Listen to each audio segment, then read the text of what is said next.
ഉയർന്ന ചിന്താശേഷി ഉണ്ടെന്ന് കരുതപ്പെടുന്ന യൂറോപ്യൻ രാജ്യങ്ങൾ എങ്ങനെ ഇസ്ലാമോ ലെഫ്റ്റിന്റെ പിടിയിൽ വന്നു, അതിൻ്റെ ദൂഷ്യഫലങ്ങൾ അവർക്ക് മനസ്സിലാവുന്നുണ്ട്.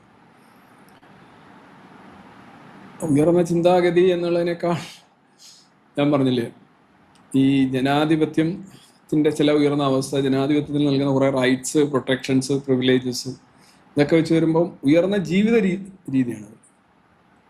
പക്ഷെ ഉയർന്ന ചിന്താഗതിയാണ് എന്ന് നമുക്ക് അതിൻ്റെ കൂടെ പറയാൻ പറ്റില്ല. ഇപ്പം തന്നെ ബ്രിട്ടനിലൊക്കെ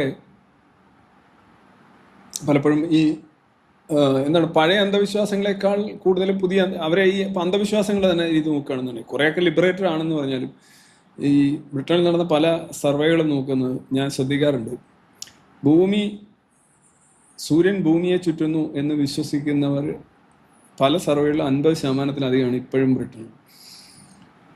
പിന്നെ ഇവിടെ പല എന്താ പറയുക, ഈ ആത്മീയ ഗുരുക്കൾ, ആൾദൈവങ്ങൾ, അവിടെയൊക്കെ ആശ്രമങ്ങളിലൊക്കെ ചെന്ന് കഴിഞ്ഞാൽ നിങ്ങൾ കാണുന്ന ആരെയാണ്? ഈ യൂറോപ്യൻസിനെയും അമേരിക്കൻസിനെയൊക്കെയാണ്.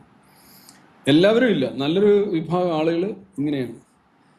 പിന്നെ ഇസ്ലാമോ ലെഫ്റ്റിനെ കീഴ്പ്പെടുക എന്ന് പറഞ്ഞു കഴിഞ്ഞാൽ Islamo left the only game in the town, അതാണ് അതിൻ്റെ ഒരു പ്രശ്നം. അവരാണ് ഇപ്പോൾ ലോകാധിപത്യത്തിന് ശ്രമിച്ചുകൊണ്ടിരിക്കുന്ന ഒരു പൊളിറ്റിക്കൽ ഔട്ട്ഫിറ്റ് എന്ന് പറയുന്ന അവരാണ്. അപ്പം സ്വാഭാവികമായിട്ടും അവരുടെ ഒരു രീതി എന്ന് പറഞ്ഞു കഴിഞ്ഞാൽ ശബ്ദം ഉയർത്തുക, നമ്പേഴ്സ് വർദ്ധിപ്പിക്കുക, സ്വാധീനം ഉയർത്തുക, ടെററൈസ് ചെയ്യുക, ഒന്നിൽ പല രീതിയിലും ബൈ ഹൂക്ക് ഓർ ക്രൂക്ക്. അപ്പോൾ അതിനകത്ത് കുറേ ആളുകളെ കിട്ടുന്നതിൽ അത്ഭുതമൊന്നുമില്ല. പക്ഷെ അതൊന്നൊരു ബൗദ്ധിക ഔന്നത്യമോ നോളജ് ഒന്നും അല്ല. ഇപ്പോൾ ഈ ടക്കർ കാൾസൺ തന്നെ, ടക്കർ കാൾസൺ എന്തുകൊണ്ടാണ് ഫാർ റൈറ്റാണ്? ഫാർ റൈറ്റ് എന്നാണ് പുള്ളി മാഗ മൂവ്മെൻറ്റിന്. പുള്ളി എന്താണ് പറഞ്ഞു വരുന്ന അവസാനം? യുദ്ധവിരുദ്ധതയും പ്രോ ഖത്തർ, പ്രോ ഇസ്ലാമിസ്റ്റ് സാധനമല്ലേ പുള്ളിയും പറഞ്ഞു വരുന്നത്. ഒരുപാട് എന്താ പറയുക, എക്സ്ട്രീം റൈറ്റുകൾ ഇത് തന്നെയാണ് പറയുന്നത്.